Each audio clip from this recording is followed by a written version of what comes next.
Welcome back to the Jake's Take with Jacob Elyachar Podcast. I'm your host, Jacob Elyachar, the chief content producer and writer of jakestake.com, a pop culture entertainment news website.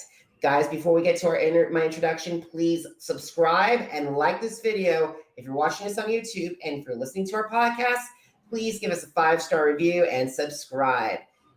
I'm very excited to welcome one of my favorite new podcast hosts. He hosts Behind the Velvet Rope, which basically takes everyone behind the scenes in the entertainment industry. So please help me welcome the host, David Yontef. Thank you so much for having me, Jacob. It is great to be here today. How are you? I'm doing great. It's a privilege to talk with you. Well, thank you for having me. You know, there's a lot going on, right? It's been a busy year, we were just saying. Oh, yes. All righty. So anyway, when did you get interested in media and how did that passion evolve into the desire to pursue a career in the entertainment industry? I literally say that I have reinvented myself many times in business, which really is true. I went to law school and practiced corporate tax law for about 4 years, never liked it. You know, this is why, in my spare time, which I don't have any of, I have like a side hustle, which is I hold like Zoom business advices for podcasts and how to grow a podcast and just kind of like reinvent yourself in business. Like I practiced corporate tax law, never liked it, eventually got up enough courage to quit.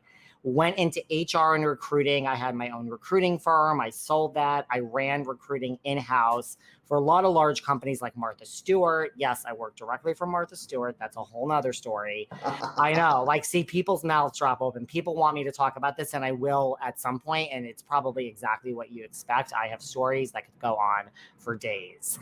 So I worked for a lot. So once I sold my company, which was a recruiting firm, I went in-house, ran HR and recruiting. I worked for so many companies that kept merging. So when my last company merged, which was not Martha Stewart, I was just like, having sold a company, like I had the financial wherewithal to not necessarily work. And I didn't. And then I just started hanging out with a lot of the people on Bravo. Look, this isn't Beyonce. This isn't like Jay-Z and, the King and Queen or, Harry and Meghan. If you want to, you have access to these reality people. And listen, does it help that I live in New York City? Of course. We have Jersey Shore. We have Summer House. We have New York Housewives. We have New Jersey Housewives. So I just kind of put myself in situations where I would meet these people on reality TV and kind of organically became friends with a lot of them. I wasn't working, so I had the time.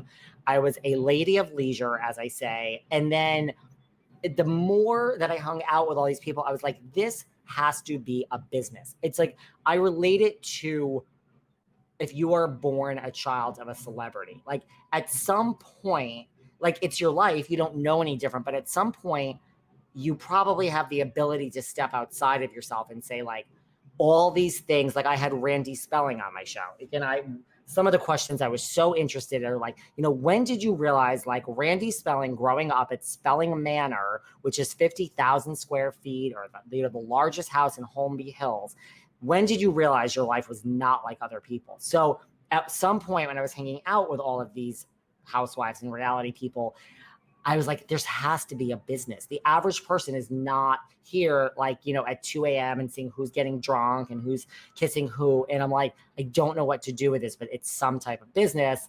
And then one day it came to me like, maybe this is a podcast format. So that's where the name Behind the Velvet Rope comes from. I started it really more for like a business aspect of, I always loved reality TV. I loved The Simple Life and The Hills way back in the day. And I grew up loving pop culture, 90210, Melrose Place. So I was always into pop culture. So when I started my podcast, Behind the Velvet Rope, it really was to talk about these stories of what is happening when they're not filming. I've been to a ton of filming with like the Bravo people. It's not fun. You're not going to like cause drama and be on camera. You can't even get to your friends. Like you're there, but you're hanging out with other people that are not on the show. If you go and you try to insert yourself, you're going to A, be kicked out, and B, you're never going to be invited back, and it's going to be edited out anyway. So when I started this, I was like, these when we're not filming and I'm hanging out with these people, these are some interesting stories. And my pilot episode was me in Florida at a dinner with Kelly Dodd, Dolores Catania, Ramona Singer, and Rick Leventhal. And I'm like, Wow. right. And listen, if anything is really confidential, I've been around people where they're like, this is not for the podcast. I'm like, I'm not stupid. You're telling me that you're going to file for divorce in 4 weeks and nobody knows. You're telling me, something that's coming up on the show. You just know what not to say because I'm not going to get cut off at the knees. So that was my pilot episode. And I'm like, I don't know if anyone cares. Like maybe this is in my head. Maybe this isn't it.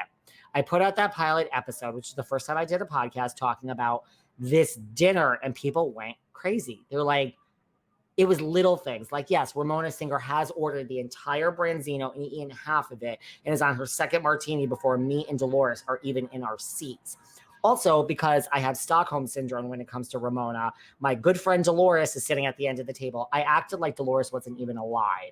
Good friend, I'm like, Dolores will be there in the morning. I want to sit next to Ramona. So it's like these funny little stories of what happened, and I left with Ramona's phone number, and then I was scared to use it, and what Kelly and Rick were saying, and I'm like, okay, people are into this. So when I started my podcast, it was to have like one show a week that's these stories, one show a week that's an interview. COVID hit, and my show just exploded. And then I morphed it and turned it into a 5-day-a-week interview podcast. I have a Patreon, all these little stories. I'm just like, if you want to hear my stories and my personal things of what these housewives, like I was just in the Hamptons with Barb K and Elise all week. You want to hear what happens when Barb K and Elise and I hung out? Okay, go to Patreon. Not a shameless plug. Sorry, pay $4. Like those just, I have turned, the main show has become a 5-day-a-week interview show, which I think is what people really wanted to hear. And so it's not just Bravo. It's like 80%, it's like 85% Bravo. But I am now a journalist. I don't have an opinion on my show. You'll never hear me talk like this. It is literally like this person is coming on in all these other interviews, which danced around the subject and asked nice, happy questions. I want to cut through all that bullshit. I want to ask what people truly want to hear. Like, these are the questions that our people want to know. Like, let's break the fourth wall. Forget about what you saw on TV. I want to know in real life, what is going on? What was around this drama? And so that's what my show has really become. And it's kind of become a thing, I think, because listen, I think most of the people that listen to my show love me and are like, yay, go David. There are people that don't like me that will DM me or leave a nasty comment, and they will literally point to like 7 different shows that they listen to.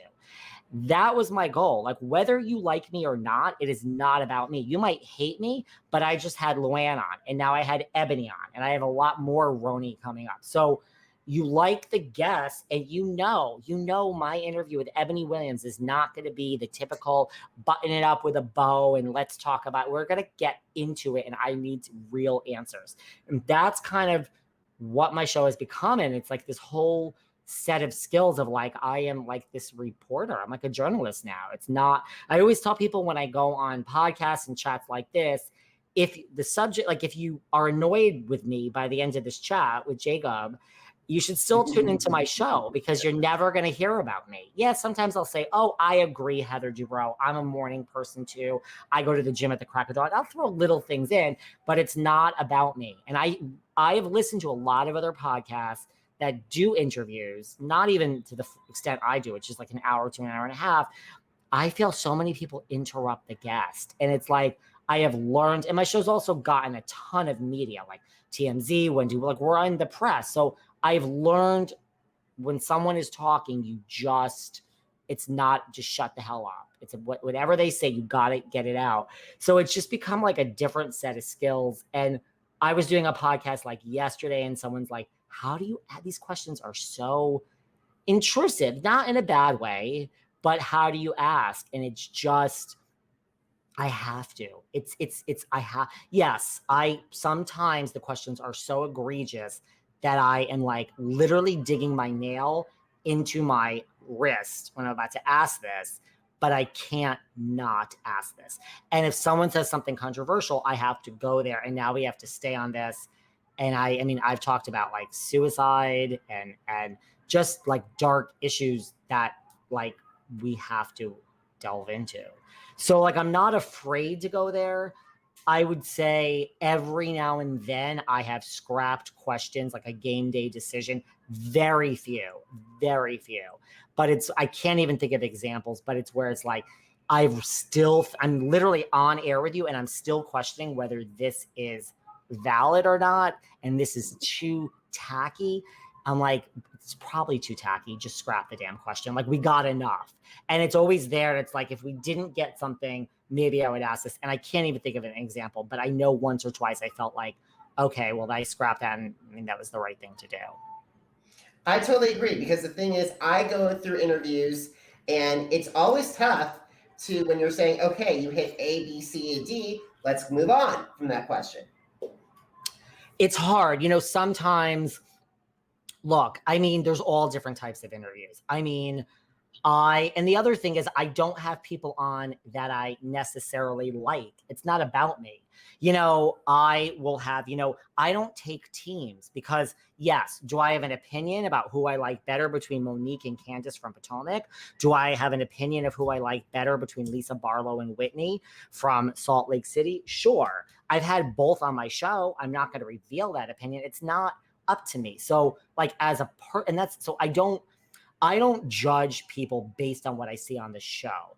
There's a lot of interaction. Even I have a whole team I work with. They book a lot of people. So but there's still interaction before the interview and after. And it's like, that's how I judge someone. So if Candace is saying all this crap on Twitter and everyone hates her and what happened on the TV, like my one-on-one, like if you read shit about me online, God knows there's so much good stuff. There's bad stuff. Like I will speak of you, Jacob, based on one-on-one, maybe our text before and after. So I don't care what someone else says about someone. I don't care what's happening on the TV. So when I watch these shows, I don't have a team. Like I have an opinion. Yeah, of course. I like certain people better, but I can't be one of those podcasts that interviews people or talks about things as if it's the real world. I'm not saying the reality shows are fake. They're not, but I'm more interested, like Candace, your head was on a table being held down and your hair was being pulled. So that is what we saw. That's real. But like, I need to know, what did we not see? Where was Bravo? Did they step in 3 minutes or was it 40 minutes? Did they put up their hands and say, back off? Don't help. We have to get this on. Like, these are the things that I want to know. And then the audience is like, yeah, I don't know why no one else asked those questions. That's just one example. So I feel like I always go there and I don't shy away.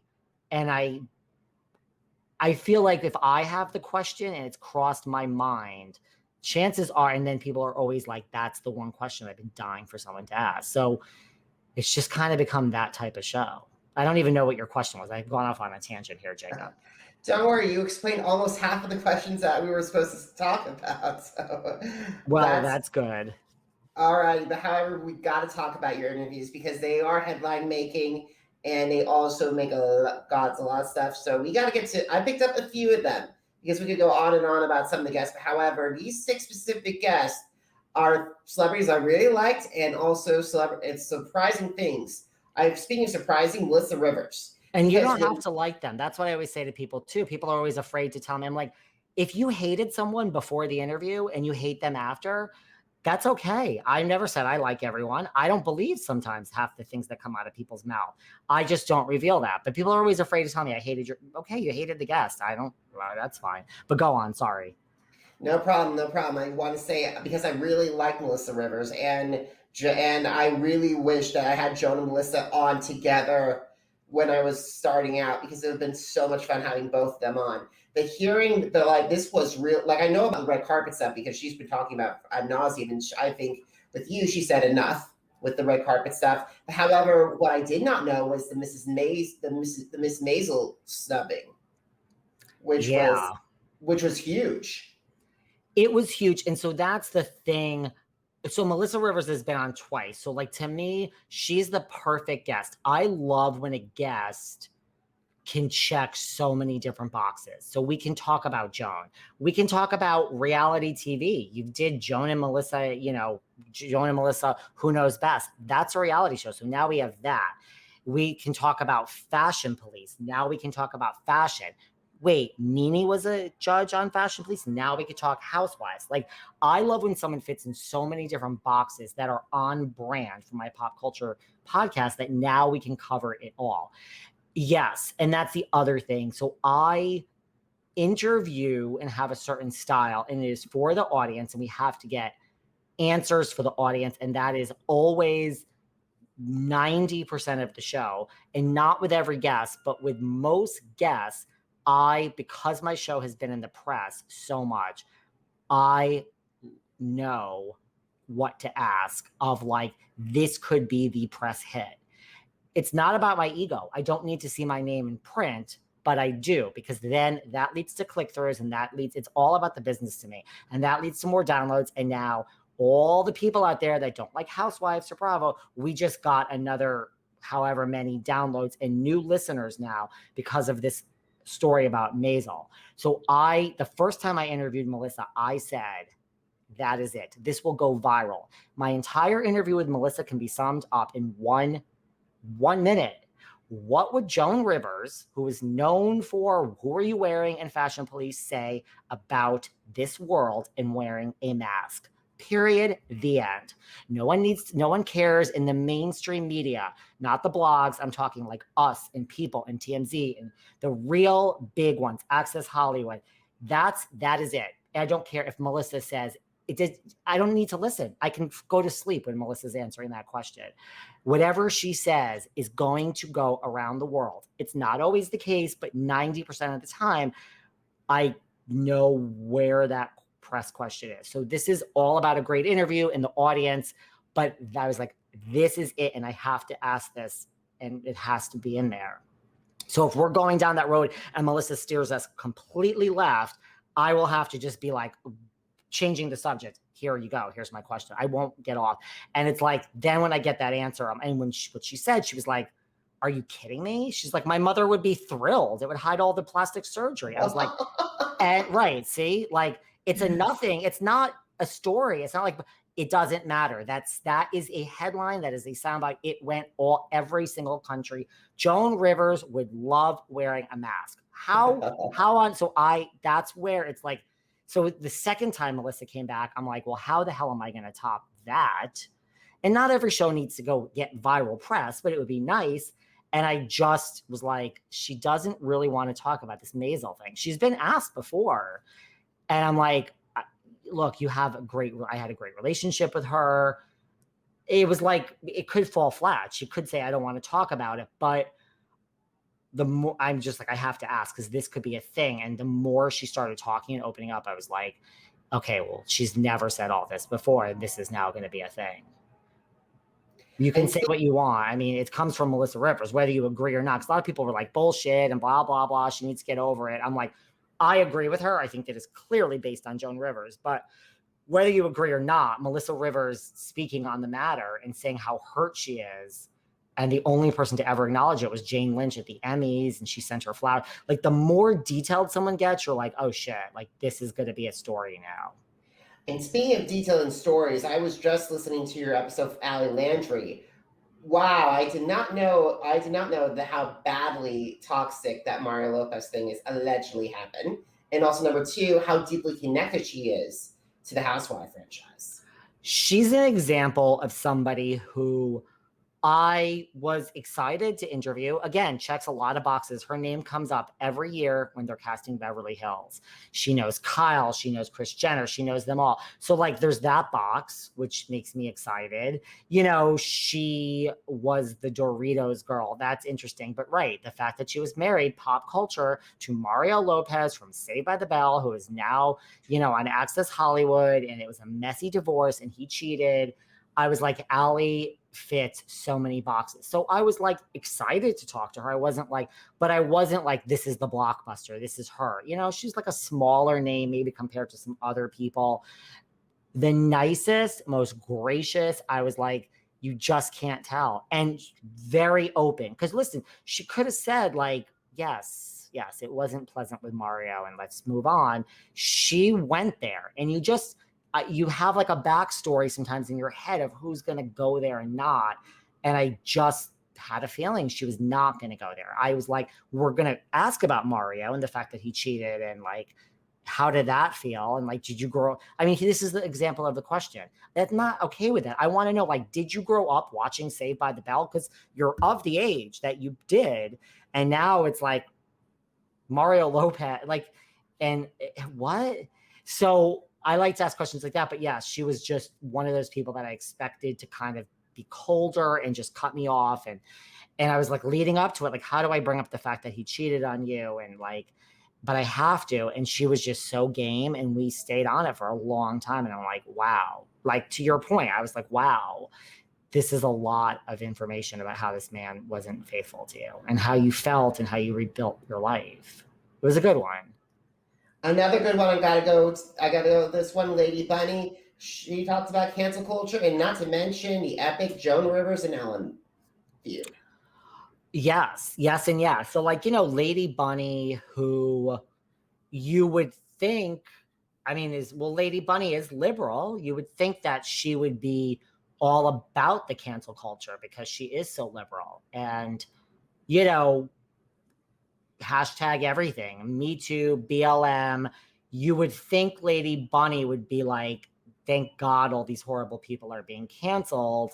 And it was like the exact opposite. Even though she's a famous drag queen, she was just like, this is a loss of freedom. That is what we are. We have no more freedom of speech in the US, and this is ridiculous. And so that's an example of where like you expect this whole interview to go one way, and you're just like, wow, who knew Lady Bunny felt this way? And she was like, I think you should be able to say whatever the fuck you want. And then that brings up Joan Rivers, like, our comics exempt, and how would Joan Rivers handle this? Because I'm pretty sure, and I asked Melissa, Joan will be making her off-color. I went to see comedy last night with my good friend Rachel Yucatel, who I had on my show. The comedians, I mean, things are open in New York now, and there's all these top comedians. Comedians are still making very off-color jokes, and I'm okay. I am personally okay with that. So and these are comedians of every color and race and sexuality, like sexual orientation. So it just like brings up the issue of Lady Bunny, like, our comics, like, isn't that the definition of your job?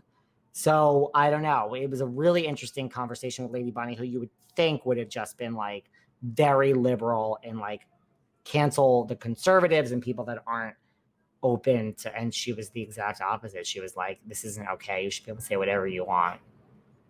I totally agree with that. And also, we forgot to touch on Ellen and Joan Rivers' relationship, because I did think she did a good job describing it. Like, besides Kathy Griffin and Melissa, those are the only three people I think perfectly summed up Ellen's relationship with Joan Rivers. I think so. I mean, look, there's all this stuff out there about a feud between the two of them. And, according to Melissa, it's no, like, she was treated well by Ellen and it's all hyped up. I mean, that's certainly not the answer that I expected, but I thought that was really interesting. And that's the thing. It's like, there are some guests, and this has nothing to do with Melissa, where it's just like, it's their truth. It's their truth. So people will DM me and be like, I can think of two specific examples where someone's like, that person, I don't think anything they said was really valid. And I'm saying to myself, yes, I can think of at least two examples where I think not like 199% of what each of these two people said to me was, I don't believe it. And I don't believe a lot of stuff, but I didn't believe any of it. Like, I think you had an axe to grind.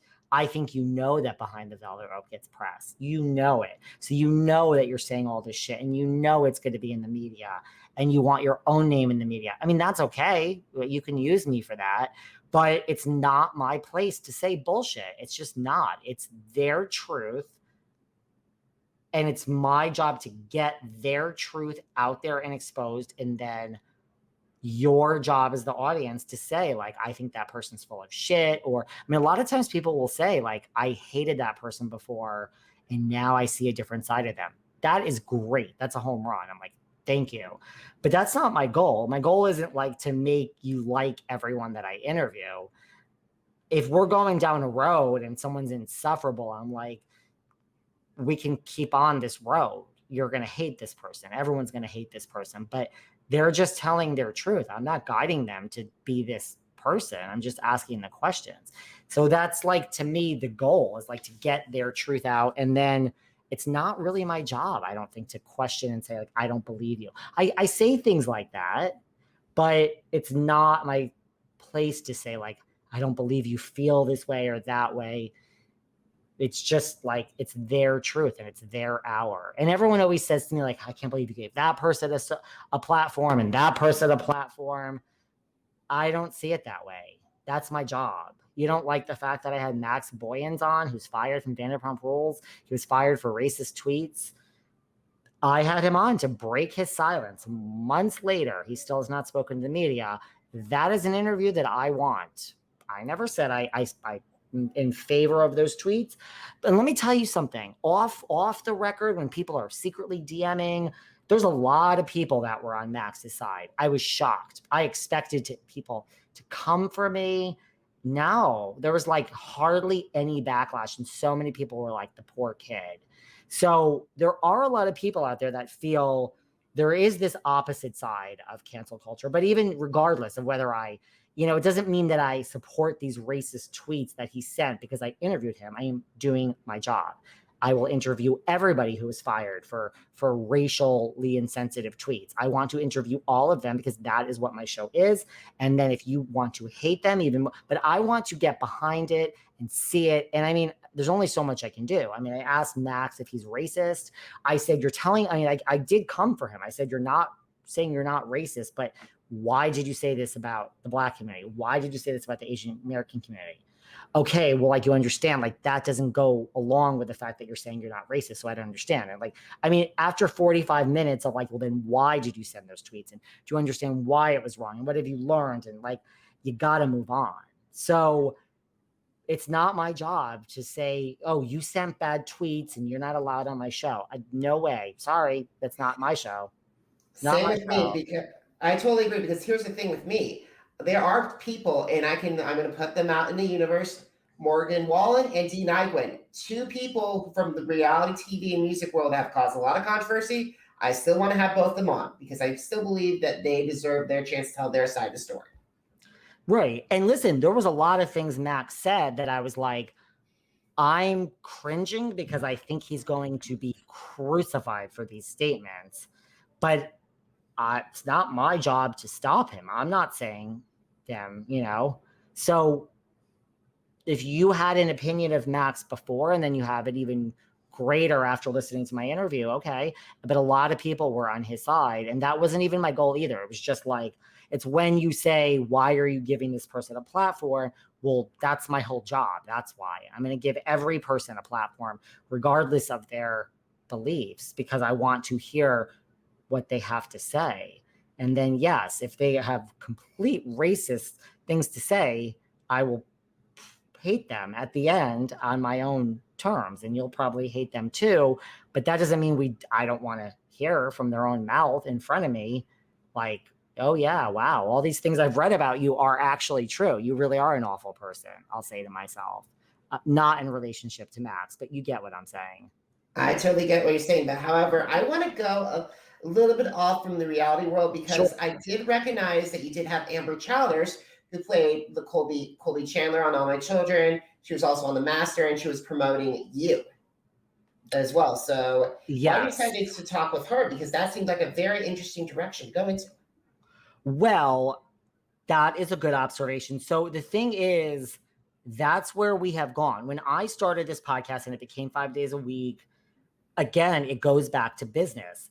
There is, and I say this podcast is 85% Bravo, 15% other. And the other is not just reality TV. It is true actresses, actors, singers, pop culture icons. I don't like to reveal guests before the show is out, but I can tell you, we have a lot of real actress and actors coming up, and at least two of the names are so huge that this is no ego.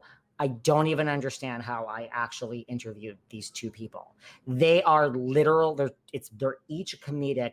It's in the comedy world, and they are both names that they're older. They're definitely probably in their 60s and 80s, but it's a name that I don't care if you're 70 or like you're 15, you've heard of these two people, most people. So that was a conscious decision. It's a business again. At some point, I looked at my show and I said, I am not comfortable with a 100% Bravo show for a lot of reasons.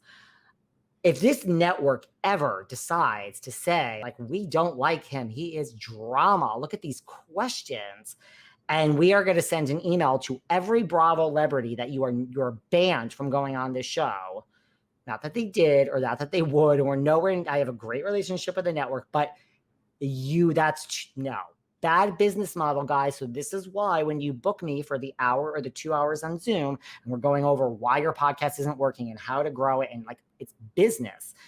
And that's just a bad business model. So I said, let's diversify immediately. And then that's when I started doing other reality TV. And I am a lover of pop culture. So no, I don't think we're going to have like sports figures and political figures on, but especially like with actresses, listen, it's all a chain effect. So you're not booking the fourth actress until you can say, I have Amber Childers. Or so, especially in the beginning with the actors and the music people, I pretty much probably would have taken anyone that was a name because and this is not in relation to Amber. I'm just like, we need to build up, because listen, when you go to these actresses and these music people, they do not want to hear about Ebony Williams and Countess Luann and Vicki Gunvalson. They want, who have you interviewed that is an actress?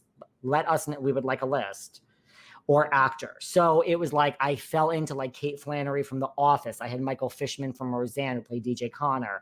So that's kind of how it all started. Now we've moved into some really big names. I have a lot of actors and actresses and music people coming up. But for Amber, it was one of those. I mean, she checks all the boxes. I think talking about Colby Chandler and Erica Kane and Pine Valley is huge. I had Sean Kanan, who played AJ Quartermain from General Hospital on. So that's something. So, I mean, that made me want to talk to her. I love the show You. I mean, forget about the fact that I love it, but Penn Bagley's in it. So now we can talk about You and Penn, and now I want to talk Gossip Girl. So I love when it's just like, and it's an expansive, okay, and you were in Ray Donovan, which I don't like, but people love that show, and Big Schreiber. But let's not forget that your ex-husband is Randall Emmett from Vanderpump Rules, who is now with Lala Kent, and they have a baby, Ocean Kent. So that certainly interests me, and it's certainly going to interest this damn audience. That's an example of a question that you just sit there and you're like, how is this going to go over? And we have to let's ease Amber into this one. But you're observant, because there is a lot of that. Like if you just look now, we just have like Toni Basil who sings Mickey. And I was about to bring her up because that is, I'm sorry about this, Amber, but however, that interview of Toni, wow. Between all the stuff about David Bowie and Tina Turner, and then Michael Jackson, the claim about Michael Jackson, that was a whole, as a music person and does a lot of and does like respects choreography as well. That was a touchdown, my friend. The Michael Jackson thing, that's another example. That wasn't in my notes. That wasn't in my questions. That was nowhere to be found. It was, yes, we're going to talk Bowie and Tina and MTV and the 80s and Paula Abdul, because she's a choreographer and she worked with Quentin Tarantino and Julia Roberts. The Michael Jackson, that's an example of like knowing from having done this where the press is, and it wasn't planned. And when she mentioned Michael Jackson and basically said, I mean, you can Google it because it got a ton of press, that like taking a break from dancing and going back when they wanted him to go back on tour is what killed him. That's when I was like, okay, the next 20 minutes are scrapped. And the questions I have, no one's going to know, but I'm putting an X through them in my head. And I need to stay on this. And I mean, are you really saying this? Are you really saying this? Because I'm giving you a chance to back up. And she was like, I'm sorry. In my opinion, taking a break from dance is what killed Michael Jackson. And then I was like, well, that is going to go all over the world. That's a pretty bold statement. But yes, I mean, and I also had on way back, I don't know if you know this, like I had on Taylor Dane. I had Taylor Dane on. So it's like, and I have, well, Tony Part 2 is coming up, and I have a major band coming up this next week from the 80s, which, love them or not, they sell out. Like they were just handed to me, and I know them and I know some of their songs, and I'm like, but then when I started looking, I'm like, wait, they are selling out arenas overseas still. So that is not being done by Tony or all these, like, you know, a lot of the 80s, like they're selling out like Madison Square Garden level. And then if you look at like one or two of their songs, they're like two of the biggest songs of all time. So, you know, it's not the band that you're like, oh, I love Def Leppard or Guns N' Roses or Duran Duran. It's not one of those, but it is a band that has like such good credentials. So I have a huge band coming up, and Tony Part 2. And I have more music than that. So if you like music, I'm telling you, we're just getting into these actresses and actors. And like I had Donna Mills from Knots Landing on. That was a good one. So there's music stuff coming. There is. Okay, so I know I'm a huge fan of reality television because I got to get to your last person because he's also related to music very well. And with reality TV coming up, I guess I've been trying to get on this podcast and my platform for years, but I am so happy you got him. It's Frankie Grande, because I was wondering where he was during Big Brother All-Stars 2, because he would have been fantastic because he made it to the final of 16, and he's a Celebrity Big Brother finalist as well over in the UK. He polarizes a whole lot of people, but also to learn that he's the host of the Nickelodeon SpongeBob podcast, and not to mention his Madonna thing. Yeah, Frankie so he was on twice. And that's the thing. It's like, I will never shy away from a question. I never look back and say, that person's not coming on now because I asked that person that question, or they'll never come back. I stand by everything I do in the moment, and I'm like, I wouldn't have done it differently. And if it bites me in the ass in the future, I don't regret it. So like Frankie's an example where he's not so easy to book, first of all. And then when he was on, he just had a great time. And literally like a month later, he told his publicist, like, I want to go back on. And so that is where my show is. Like, people are calling me now, and I'm not one to say no. And I'm like, okay, you have something new to promote, you can come back on. I have other things to say. But Frankie is the classic example of what I was just talking about. It's like, you check the Broadway box, you check the reality TV box because you were on Big Brother, and then you were on Celebrity overseas. Like, so you check the reality TV, you check music because you're related to Ariana Grande. You check, you have a superstar sister. You were a social media influencer before all of this. So let's talk about online hate and online bullying. He's also a alcoholic who is in recovery. I want to talk about that. Like, that's not an easy life or an easy struggle. And so like, let's explore that. And you've been on Broadway, and now he is going to be hosting a SpongeBob podcast. And there's just the more, and like, I want to talk about, it's June, like gay pride, like you, and that got a lot of press too. Like when he was on Big Brother, the first time, it was a different type of gay man that we were seeing on that show.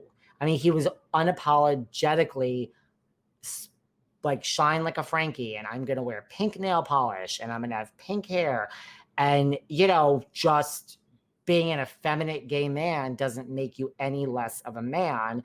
And he's authentically himself. So I wanted to talk about that and the casting. And like, we've seen so many gay men on Big Brother, that you were a different type of gay man on TV at that time.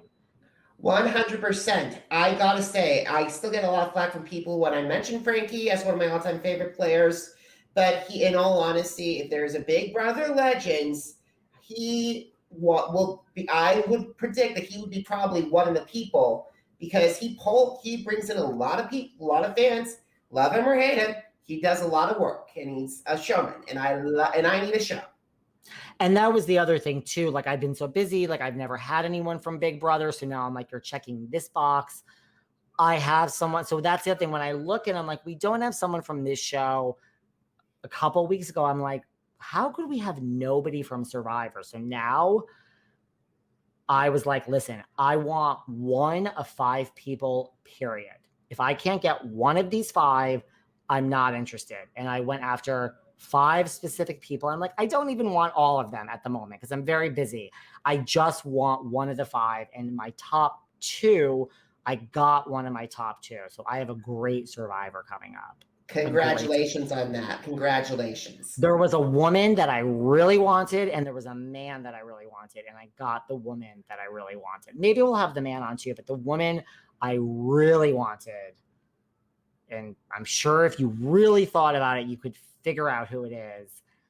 I think that personally, it's the best woman to ever play the game Survivor. That's just my opinion. But I mean, it could be argued, and that could bring up like 5 or 6 names. But I personally think this person is the best woman player, one of the best players. But if you want to break it down between the woman and the man that I each wanted, she's in the top just in general. I would say top 2. She was in my top 2. And that's incredible because we'll discuss that on camera because we got to continue this conversation. So now we got talked about your guests that made headlines. Who are your dream guests and why would they make an impact on Behind the Velvet Rope? I feel like my dream guests always change because I've gotten a lot. Like, for instance, before I got her, Janice Dickinson was so high on my list. I was like, I want Janice Dickinson. She says anything that is on her fucking mind. She doesn't care. You're not going to cancel her because she doesn't give a fuck. And she had her own reality show, the Janice Dickinson Modeling Agency, and she was on America's Next Top Model, and there's no problem trashing Tyra. And she sued Bill Cosby through Lisa Bloom, and Janice checked every box. And then I got her. I'm like, okay, well. So it really is always evolving. I have a list and I go on and I'm like, okay, I didn't get these people, but I got all these people that are on my list. I mean, listen, I'm keeping this list reasonable. So I'm not including I would like Madonna and Cher. Okay, so let's just start there. But let's just assume that is not going to happen and we're being realistic. There's so many people. It's always changing. I mean, Ramona Singer does not do podcasts. She doesn't sit still for 2 minutes. So I think we would spar. We would have a moment. I would love Ramona. It would be a comedy of errors and she'd probably be really freaking rude and it would probably last 15 minutes, but I want Ramona. I mean, then, you mentioned Cher. Well, I'd love Chaz Bono. I mean, before Caitlyn Jenner was Caitlyn Jenner, Chaz Bono was one of the first, not the first, but one of the first out trans men that there was. And so, I mean, you're also Cher's your mother. I've met Chaz Bono in real life. We had a great conversation until I started going down the Cher road. And I'm like, I get it. I mean, nothing rude, but I just learned to read the room. And I'm just like, I get it. Chaz wants to talk about, Chaz would have stood there and talked to me about American Horror Story or really anything until I went down the Cher route. Because, I mean, I get it. You're more than just your mother. And it wasn't rude. Chaz was not rude to me at all. It just was I get it. But I would love a Chaz Bono.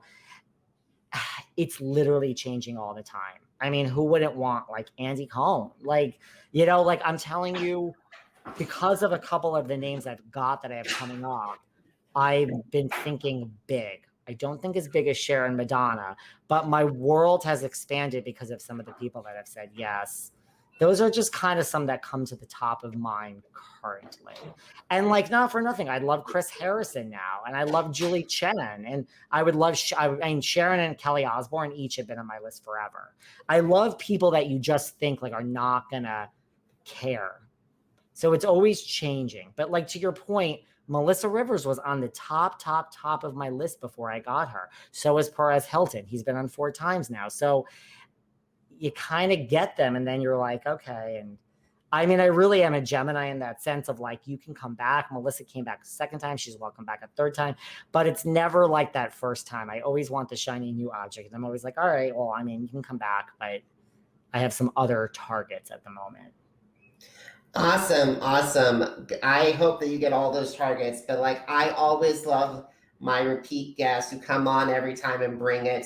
Big shout out to Drew Manning and Mike Gross of Anabolic Aliens, and also my friend Drew Angelman as well. They all there are some of them who come on multiple times and they bring it every single time. So I agree with you on that you have your favorites and you also have your stuff. Like, for example, this year alone for me, this was big because I got Desmond Child. He's been on one of my top of my lists for He's years. a good one.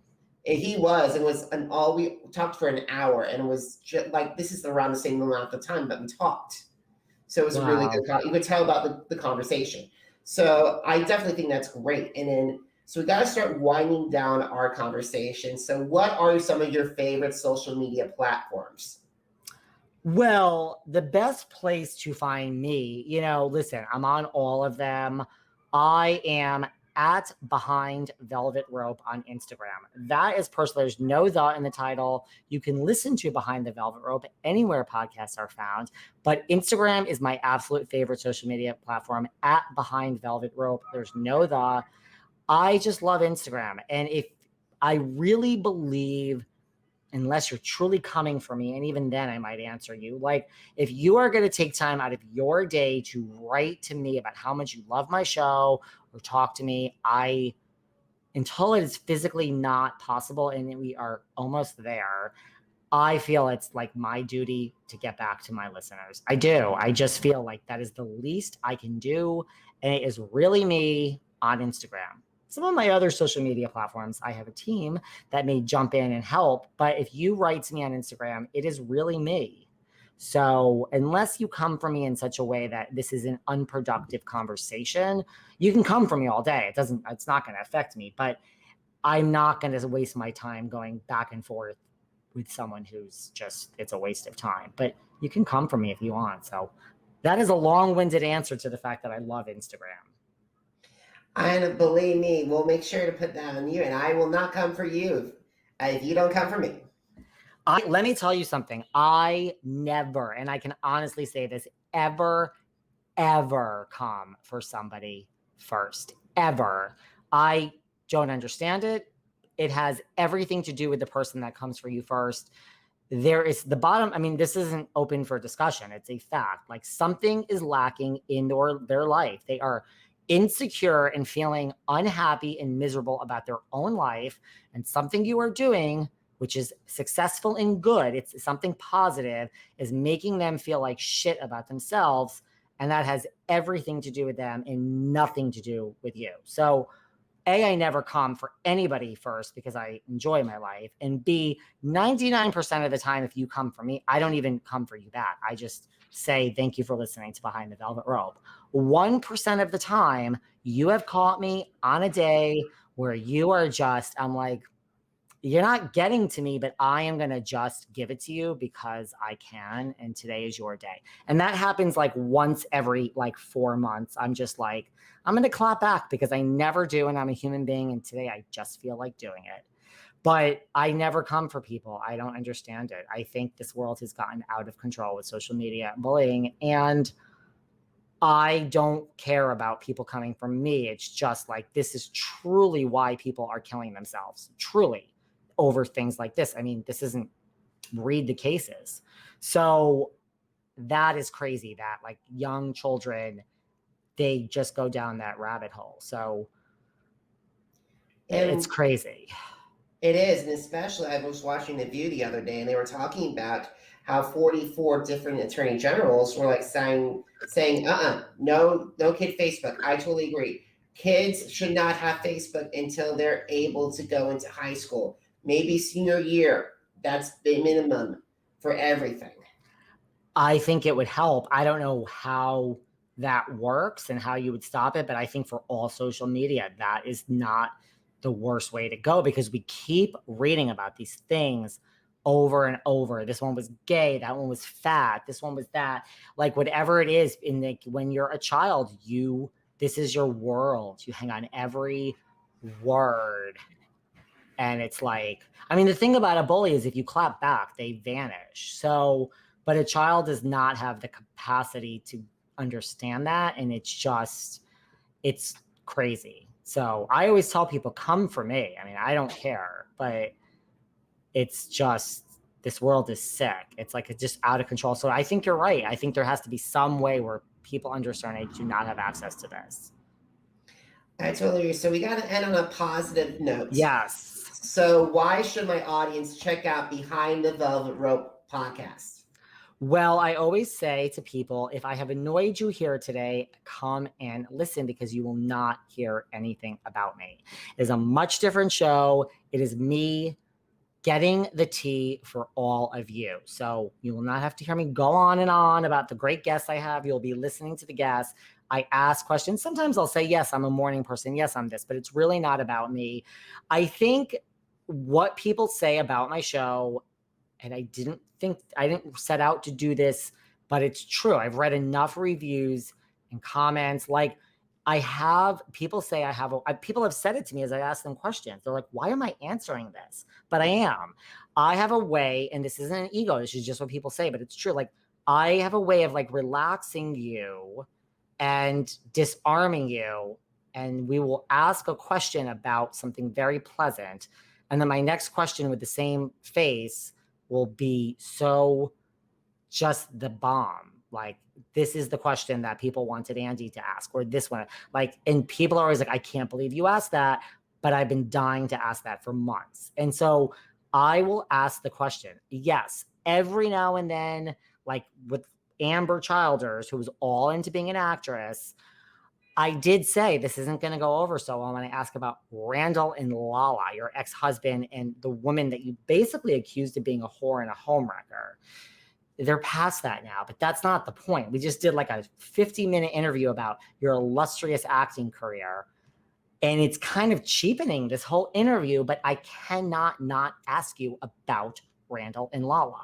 So that is why you should listen, because I ask and I do not shy away from it, but somehow I do it in a way I think that, I don't know if it's a smile on my face, people answer. You don't have to answer.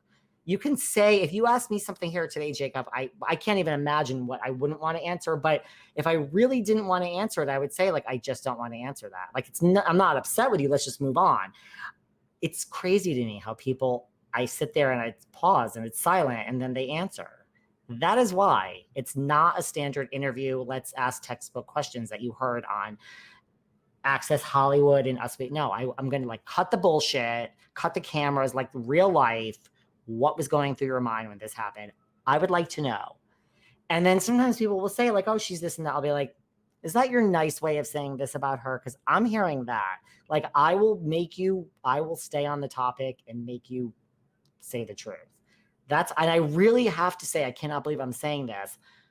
The 4 years that I practiced law and 3 years I went to law school, it helps. It really helps me with this job, because you say things like, well, that's not what you said 5 weeks ago on January 3rd when you were on Watch What Happens. So what you just said is exactly the opposite of this quote from Watch What Happens. So one of those can't be true because they're I'm like a lawyer to these people. And I think that makes for a good interview. And that sets you apart, my friend, in the podcast world. It's hard, right? So that's why, and listen, it's an eclectic group of people. It's Bravo, it's reality TV, it's pop culture. It is music now. So I didn't even realize you loved music so much. We have a major band and a major 80s. Another, not even someone bigger than Toni Basil in the world of music. It's another woman from the 80s is coming. We got some like real names here.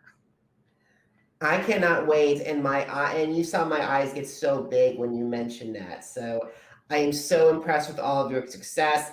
I know you plugged Instagram, but also please tell us what other social media where they can find you, and also all the platforms that Behind the Velvet Rope podcast is on, because I want my viewers and my listeners to go and listen to your stuff. Well, I would say, yeah. So Behind the Velvet Rope, anywhere podcasts are found. Behind Velvet Rope on Instagram. Clubhouse. I'm on Clubhouse. If you type in my name, David Yontef, or Behind the Velvet Rope, stop on over to Clubhouse. I have mixed feelings about Clubhouse. I'm not so sure Clubhouse is going to survive long-term. That's just my honest opinion, especially with the world being open, but I'm on Clubhouse. So come and follow me there. We are on Twitter. If you type in Behind the Velvet Rope, you'll find it. I can't even remember what the handle is. Facebook. And I put clips of videos on YouTube. I don't put the full chat. I just do little clips. That always seems to work best for us. But Instagram and Behind the Velvet Rope on Spotify, Apple, Google, and anywhere podcasts are found are the main ones. And the latest thing I really want to build up is Clubhouse. So if you want to just follow us on Clubhouse, we will follow you back. That's about it. Awesome. So guys, if you missed an episode of the Jake's Take with Jacob Elyachar podcast, head to our channels on Apple Podcasts, Deezer, Google Podcasts, Spotify, and Spreaker. Just type in Jake's Take with Jacob Elyachar, JACOBELYACHAR, and you'll find it all there. And also, are you on social media? Because I'm on social media too. Facebook, Instagram, Twitter, YouTube, Jacob Elyachar, JACOBELYACHAR. So David, this is my 10th anniversary in this field. Wow. Yeah. Really? I started. I don't think I knew this. Wow. So thank you. So jakes-take.com is the blog that started it all. Before the podcast, there was jakes-take.com. There's articles, interviews, reviews. I'm so lucky to have had the opportunity to talk to some pretty big names, some pretty big music icons as well. So like the late Kenny Rogers, Gordon Lightfoot, be on the Dolly, Parton, Cindy Lauper. So I'm very blessed. And also I've covered America's Got Talent since season 7. And guys, AGT is heating up. And if you want to hear from some of season 16's brightest acts, head to jakestake.com because you will find the interview there. And guys, if you're able to, please consider heading to PayPal to keep jakestake.com and my platform up and running. I'm the only guy that does everything, including scheduling the interviews, preparing interviews, doing the editing and audio, and also keeping up with the web as well. So if you can and you're financially able to, please consider heading to PayPal. But otherwise, if you can't, please like the video, subscribe, and do everything. David, you are more than welcome to come back anytime you would like. I will come back because I need to come back. And after you ask me a few questions, I need to ask you about Dolly Parton and Cindy Lauper, neither of which are easy bookings. I mean, and of course, the late Kenny Rogers certainly isn't either, but Cindy is tough, man. Don't go thinking Dolly's up here. And Cindy is a tough cookie to nail down. So I got questions for you, so I will come back. All righty. Thank you very much for listening, guys. Thank you so much for watching, and have a great day. Until next time, thank you for listening, and thank you for watching. Bye. Bye.